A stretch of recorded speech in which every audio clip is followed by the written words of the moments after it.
नमस्कार,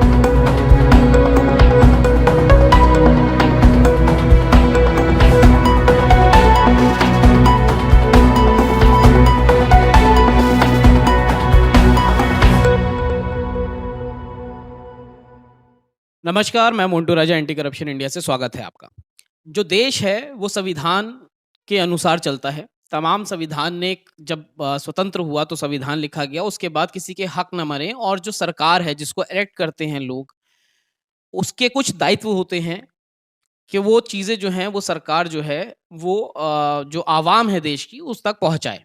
उसमें खाने की गुणवत्ता से लेके हवा की गुणवत्ता और जो बेसिक चीज़ें हैं, तमाम शिक्षा, स्वास्थ्य इस तरह की तमाम चीज़ें होती हैं। मेरे साथ जो हैं सुप्रीम कोर्ट के सीनियर अधिवक्ता महमूद पराचा साहब मौजूद हैं, जिनसे मैं डिस्कस करूँगा क्योंकि कानूनी काफ़ी अनुभव है। और सर बहुत-बहुत स्वागत है आपका। शुक्रिया। तो ये जानना चाहेंगे पराचा साहब कि जो संविधान है, वो देश की जो जनता है उसको तमाम अधिकार देता है।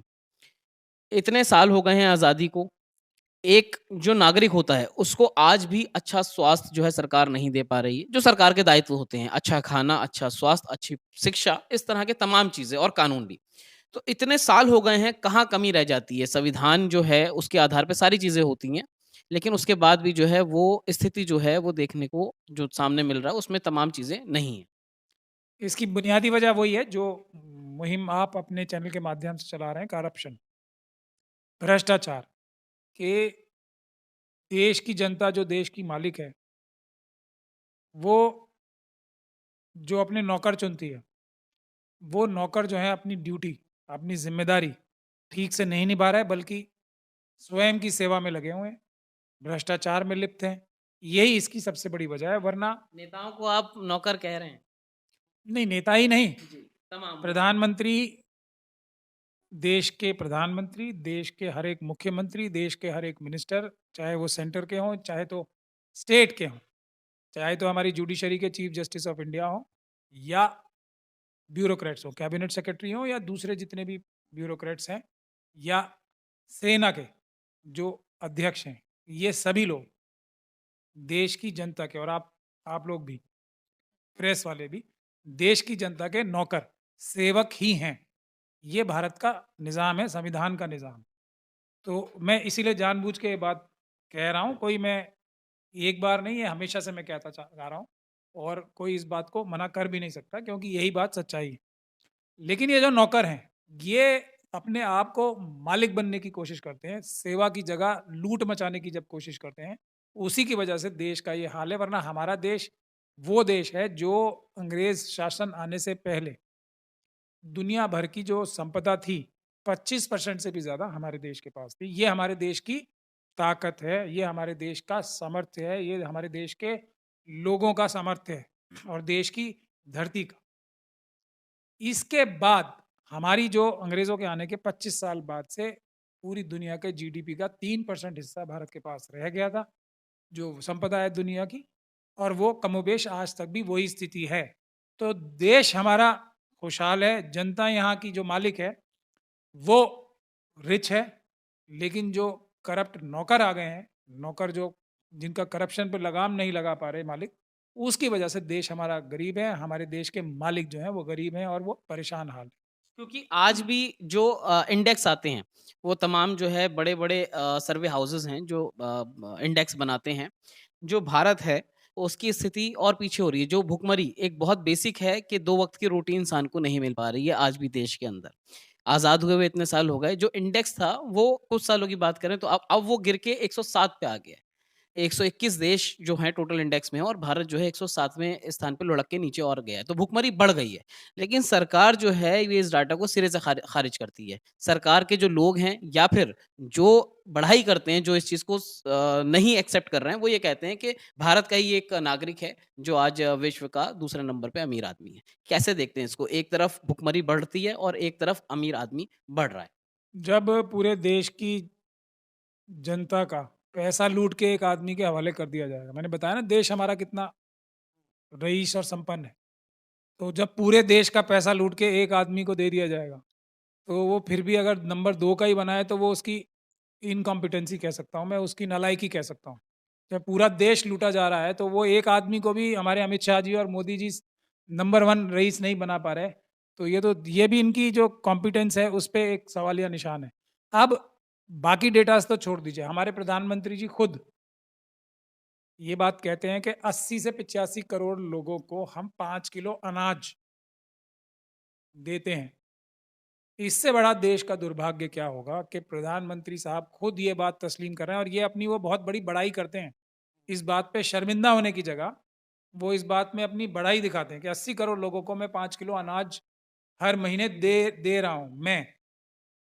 तो इससे बड़ा दुर्भाग्य देश का कुछ हो सकता है? जो देश सबसे ताकतवर, सबसे रईस देश है, जिस देश में सबको खुशहाल होना चाहिए, इतनी संपदा है, उसके 85 करोड़ लोगों को मजबूर होना पड़ रहा है कि अपने सरकार की तरफ झोली फैलाने के लिए कि 5 किलो अनाज दे दो, नहीं तो हम भूखे मर जाएँगे। और इस बात के लिए अब हमारे प्रधानमंत्री जी अपनी पीठ थपथपाते हैं, जिस बात के लिए उन्हें शायद शर्म आनी चाहिए।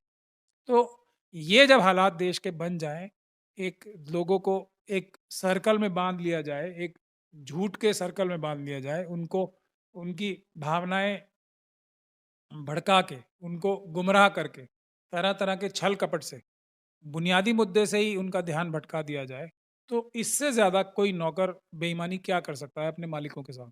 कि इतने 85 करोड़ मालिकों को भूखा भिखारी बना दिया। तो बहुत ही समझने की चीज़ है कि जहाँ आपका जो देश है वो बड़ी-बड़ी बातें की जाती हैं, वहीं जो करोड़ों लोग हैं उनको खाना नसीब नहीं है, फ्री में उनको राशन लेना पड़ता है। सर, यहाँ पे ये भी देखा गया स्वास्थ्य की जो स्थिति है वो भी बहुत ख़राब है, अच्छे अस्पताल नहीं हैं। राजधानी दिल्ली के अंदर अलग-अलग राज्यों से लोग आते हैं अपना इलाज कराने। क्या राज्य सरकारों की ड्यूटी नहीं होती है? और अगर तमाम ड्यूटीज़ हैं संविधान के अकॉर्डिंग, तो जो तमाम बार हमने ये भी देखा है कि राज्य सरकारों को और केंद्र सरकार को भी फटकारे कोर्ट लगाता रहता है।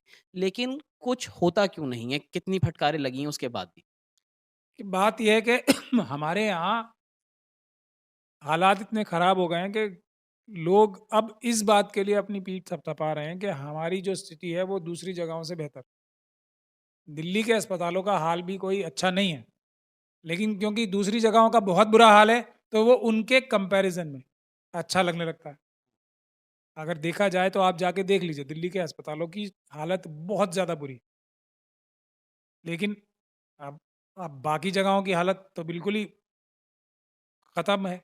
तो इसलिए ये कहा जा सकता है और इसीलिए दिल्ली से बाहर लोग यहाँ पे इलाज कराने भी आते हैं। तो दिल्ली इसका अपना पीठ थपथपा रही है, बल्कि और इसकी जगह उन्हें जो कोशिश करनी चाहिए थी, अरविंद केजरीवाल जी तो करप्शन के खिलाफ ही जीत के आए थे, वादा करके आए थे हम करप्शन हटाएँगे, लोकपाल लाएँगे। तो उन्होंने जितना बड़ा धोखा दिया, वो मैं समझता हूँ आरएसएस की टक्कर का ही धोखा अरविंद केजरीवाल जी भी दे रहे हैं, क्योंकि आम आदमी की पार्टी बता रहे हैं हम। और क्या उनका कोई भी रंग-ढंग आज किसी आम आदमी वाला रह गया है? वही लूट, वही कसौट, वही आबकारी नीति हो या शराब नीति हो या कोई भी नीति हो, उनकी वही नीति है। वो स्कूलों के बारे में अपनी पीठ थपथपाना चाहते हैं, आप जाके देख लीजिए। आपसे मैं गुज़ारिश करता हूँ कि आप सडन विज़िट्स कीजिए स्कूलों में, आपको नज़र आ जाएगा क्या स्थिति है स्कूलों की। लेकिन क्योंकि और जगह इससे भी बदतर हाल है, तो वो ये कह रहे हैं कि हमने एक ऐसा मॉडल दिया है जिसमें पूरी दुनिया वाहवाही कर रही है हमारी। तो मैं ये कह रहा हूँ कि पूरी दुनिया वाहवाही इसलिए कर रही है कि एक स्टेट ने जिसका रेवेन्यू रिच स्टेट है, यहाँ दिल्ली में तो सब ज़्यादातर बहुत सारे लोग रईस लोग रहते हैं ना, तो उनके जो टैक्स हैं, जो बिजनेस है, पूरे देश का बिजनेस दिल्ली से होता है। तो दिल्ली को अपनी पीठ थपथपाने की जगह ये देखना चाहिए कि इतना सारा जो रेवेन्यू जनरेट हो रहा है, उसका रिजल्ट क्या दे रहे हैं दिल्ली की जनता को, जो इतनी ज़्यादा पॉपुलेशन भी नहीं है। तो ये शर्मिंदगी का विषय है दिल्ली की किसी भी सरकार के। इसके लिए लोग पीठ थपथपाते हैं कि हम यूपी से बेटर हैं, हम इससे बेटर हैं, हम उससे बेटर हैं। ये नहीं देख रहे कि यहाँ रेवेन्यू जनरेशन लोगों की मेहनत से अपने आप हो रही है, क्योंकि यहाँ ट्रेड का हब है, भारत की राजधानी है। तो जो उसकी जो पैसे आते हैं वो इसलिए आते हैं कि भारत की राजधानी में लोग रईस लोग रहते हैं, ज़्यादातर इंपॉर्टेंट लोग यहाँ रहते हैं, बिजनेस हाउसेस यहाँ पर हैं, उनके घर यहाँ पर हैं। जो बिजनेस हो रहा है, दिल्ली एक ट्रेड कॉरिडोर भी है, सब ये सब चीज़ों की वजह से यहाँ की इनकम ज़्यादा है दिल्ली। तो अरविंद केजरीवाल जी ने इसमें कौन सा तोप चलाया? वो तो इस सारे पैसे को इस्तेमाल कर रहे हैं अपनी छवि सुधारने के लिए, अपनी झूठी वाहवाही लूटने के लिए हज़ारों करोड़ रुपए खर्च कर रहे हैं और अपनी पार्टी का न के लिए पैसा खर्च कर रहे हैं, नाजायज़ और जायज़ तौर पे दोनों पे। पूरे देश में वो चुनाव लड़ रहे हैं यहाँ से दिल्ली की जनता को लूट कर। तो कहते ये भी हैं जो आम आदमी पार्टी के नेता हैं, लीडर हैं और समर्थक हैं, वो ये कहते हैं कि और जो पार्टीज़ रही हैं, दिल्ली पहले उनके पास रही, अगर एमसीडी की बात कर लें, अभी हाल-फिलहाल में चुनाव हुए हैं। 15 साल तक बीजेपी एमसीडी में थी, कुछ किया नहीं। और अब लोगों ने बड़ी उम्मीद जताई कि दिल्ली में फ्री बिजली, फ्री पानी, फ्री बसेज़ में महिलाएँ चल रही हैं, स्कूल और जो स्वास्थ्य है उस पे बोल के वोट हासिल करा है, तो लोगों को बड़ी उम्मीद है। तो लोग अभी भी क्या इतना शोषण हो चुका है लोगों का कि अब वो जो अब मिल रहा है उसको बेहतर मान रहे हैं? मैं वही कह रहा हूँ ना, एक तो जहाँ भी मौका मिलता है लोगों को थोड़ा-सा भी, एक बात समझ लीजिए, वो आरएसएस और बीजेपी से जान छुड़ाना चाहते हैं किसी तरीके से। तो इसके रिज़ल्ट आप देख रहे हैं, जहाँ-जहाँ भी लोगों को ज़रा-सा भी मौका मिलता है, वो आरएसएस और बीजेपी के खिलाफ वोट करते हैं। गुजरात में क्योंकि कांग्रेस के जो महत्वपूर्ण नेता हैं, वो सब आरएसएस के टच में ही हैं। तो साजिश करके गुजरात भी ये रिज़ल्ट लाया गया है, उसमें कांग्रेस के लोगों की शामिल उतनी ही शमूलियत यानी कि संलिप्तता है, जितनी के आरएसएस के या बीजेपी के लोगों की। तो राहुल गांधी इस चीज़ को समझ नहीं पा रहे हैं, तमाम भारत जोड़ने की बात कर रहे हैं, पूरा देश नाप रहे हैं पैदल चल के। क्या वो समझ नहीं पा रहे हैं या उन्हें पता नहीं है या उनको तमाम सोशल मीडिया पे पप्पू कहा जाने लगा है? तो क्या है इसके पीछे कारण? वो समझ नहीं पा रहे हैं इस चीज़ को। नहीं, ये तो उनकी अपनी सोच है, नहीं समझ पा रहे तो उसका रिज़ल्ट आ रहा है। ये तो वो प्रत्यक्ष किम प्रमाणम है ना, रिज़ल्ट नज़र आ रहा है ना। जब गुजरात में बैटल हो रही थी, तो राहुल जी को और कांग्रेस की सारी टॉप लीडरशिप को गुजरात में होना चाहिए था। ये एक आम आदमी की सोच और जो कॉमन सेंस भी है कि जो गुजरात में गुजरात की जनता, मैं मनुवादी मानसिकता के लोगों को छोड़ के बात कर रहा हूं, जो वहाँ के एससी, एसटी, ओबीसी और माइनॉरिटीज़ के लोग हैं, वो भारतीय जनता पार्टी से बेहद ज़्यादा नाराज़ थे। मगर उस नाराज़गी का कोई भी फ़ायदा कांग्रेस पार्टी नहीं उठा पाई। आम आदमी पार्टी वहाँ चली गई, वो भी क्योंकि आरएसएस के टच की पार्टी है।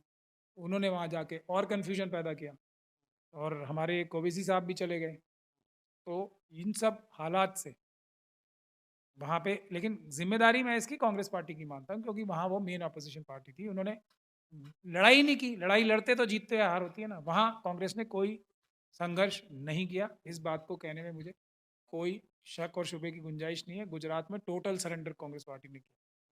क्योंकि आशुतोष ये कहते हैं भई कई लोगों ने ये कहा कि जो आम आदमी पार्टी है वो आरएसएस का ही बी पार्ट है। आशुतोष ने सिरे से ये ख़ारिज किया, अभी कल परसों का उनका इस स्टेटमेंट था। ओवैसी साहब को भी कहा जाता है कि वो जो है मुस्लिम कैंडिडेट हैं और एक मुस्लिम चेहरा है, इसलिए वो सिर्फ़ वोट काटने का काम कर रहे हैं ये लोग। देखिए, मैं ये बात बहुत अच्छी तरीके से समझ लेनी चाहिए कि मुस्लिम समाज ने इसमें बहुत ही समझदारी से काम ले रहे हैं देश में। मैं इस बात के लिए उनको मुबारकबाद भी देता हूँ। वो बावजूद इसके कि ओवैसी साहब का एक पॉपुलर छवि है, वो टीवी और जो हमारी देश की मीडिया उस पे छाए रहते हैं। तो एक मुखर आवाज़ मुस्लिम कम्युनिटी की बन के निकले। उनकी टक्कर का कोई भी चेहरा इतना पॉपुलर देश में इस वक़्त नहीं है, मुस्लिम चेहरा। और क्योंकि वो इतनी ज़्यादा टीवी पे और प्रेस में सब जगह उनको कवरेज मिलती है। बावजूद इसके मुस्लिम कम्युनिटी ने उन्हें वोट नहीं दिया। तो वो मुस्लिम कम्युनिटी को बाँटने में तो कामयाब नहीं हुई। लेकिन उनकी जो, और वो बात भी सारी सही करते हैं। जो बातें वो करते हैं वो बिल्कुल तथ्यों के आधार पे और सही बात करते हैं। लेकिन वो जिस तरीके से करते हैं, उसका फ़ायदा जो मुस्लिम्स के प्रति नफ़रत पैदा करने में आरएसएस और बीजेपी को एक तश्तरी पे सजा के एक मौका मिलता है। वो उनको अपनी स्पीचेस के बारे में सोचना चाहिए कि उनको कैसे अपनी बात रखनी चाहिए, जो बिल्कुल सही है, ताकि जो बीजेपी और आरएसएस को फ़ायदा होता है उससे, मुस्लिम कम्युनिटी वोट नहीं दे रही उन्हें, लेकिन आरएसएस और बीजेपी ये उनसे उम्मीद भी नहीं करती है। वो ये उम्मीद करती है कि वो इतने भड़काऊ तरीके से बातें रखें अपनी, कि दूसरी कम्युनिटीज़ में डर पैदा हो कि मुस्लिम कम्युनिटी ओवैसी साहब आ गए तो हमें खा जाएँगे। ये मुस्लिम कम्युनिटी ने जैसे समझदारी दिखाई है, मुझे लगता है कि दूसरी कम्युनिटीज़ भी अब इस बात को समझेंगी कि ये अगर इस तरह की बातें की जा रही हैं, तो उसका मकसद एक है कि हमारे जो असली मुद्दे हैं, गवर्नेंस, गुड गवर्नेंस, भ्रष्टाचार, उससे ध्यान भटकाने के लिए इस तरह के औज़ार, हथियार इस्तेमाल किए जाते हैं एक स्ट्रैटेजी के तौर पे। अमित शाह साहब जो अपने आप को चाणक्य कहते हैं, वो बहुत सारे अपने जो उनके पॉन्स हैं उसको इस्तेमाल करते हैं, ऐसा एलिगेशन लगता है। तो ये एलिगेशन अगर दूर करना है तो ओवैसी साहब को अपनी जो जिस तरीके से वो बयान करते हैं, वो अपनी जो स्ट्रैटेजी है, अगर वो उनके ऊपर जो इल्ज़ामात लगाए जा रहे हैं वो सच नहीं है, तो उनको अपनी स्ट्रैटेजी बदलनी चाहिए, उसको चेंज करने के लिए सोचना चाहिए। अंत में सर एक सवाल ये रहेगा कि तमाम जो हैं, मैंने आपसे पहले भी ये सवाल किया था, तमाम जो चीज़ें हैं, जो कोर्ट है, वो तमाम जो है सरकारों को लथाड़ लगाता है, लेकिन सरकारें सुधरती नहीं हैं। जस्टिस जो हैं बैठे हुए हैं,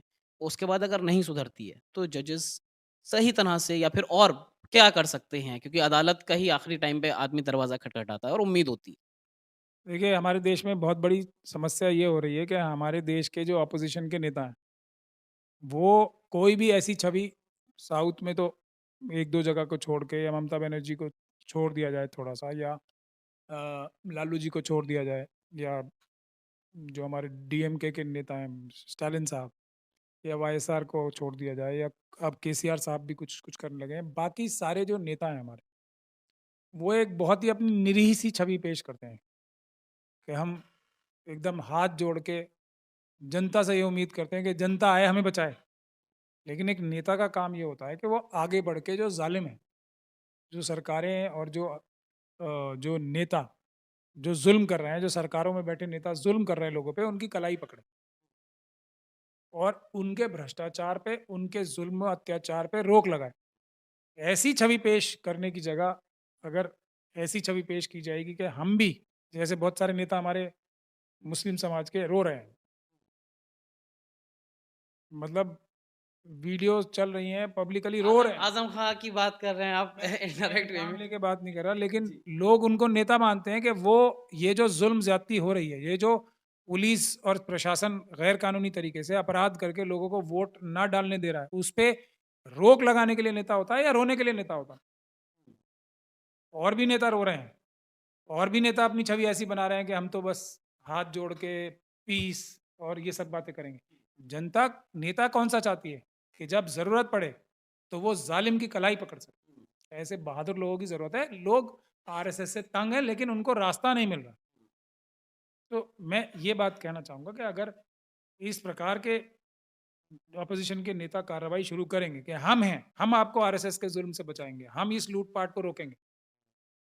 हम सिर्फ़ भाईचारे की बात कर रहे हैं, तो इसलिए कर रहे हैं कि भाईचारा अच्छे लोगों के बीच में होना चाहिए। जो क्रिमिनल्स हैं, जो देश को लूट रहे हैं, जो इस बात के लिए कोई ख़्याल नहीं कर रहे कि चाइना हमारी देश की धरती खाए जा रहा है, उनको हम रोकेंगे।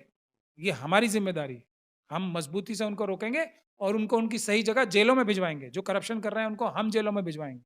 अगर हो क्या रहा है, सब लोग डर के, ईडी के डर से, आईटी के डर से, इनकम टैक्स के डर से, सीबीआई के डर से और इन एजेंसीज़ के डर से एकदम दबी-दबी आवाज़ों में बात कर रहे हैं। ये देश का सबसे बड़ा नुकसान करने वाला तरीका। तो नेता जो है वो असरदार नहीं है, जो विपक्ष है वो मजबूत नहीं है। कह सकते हैं कि कहीं न कहीं कोई न कोई क क्राइम के अंदर या भ्रष्टाचार के अंदर लिप्त है, इसीलिए डर है कि कहीं ईडी, सीबीआई जो है परेशान ना कर दे। क्या समझते हैं आप तमाम जो चर्चा हुई है, अपनी जो राय है, प्रतिक्रिया है, कमेंट द्वारा हमसे साझा कर सकते हैं। अगली अपडेट के साथ आपके सामने फिर प्रस्तुत होंगे। नमस्कार। सब्सक्राइब करें हमारे YouTube चैनल को और बने रहें हमारे साथ।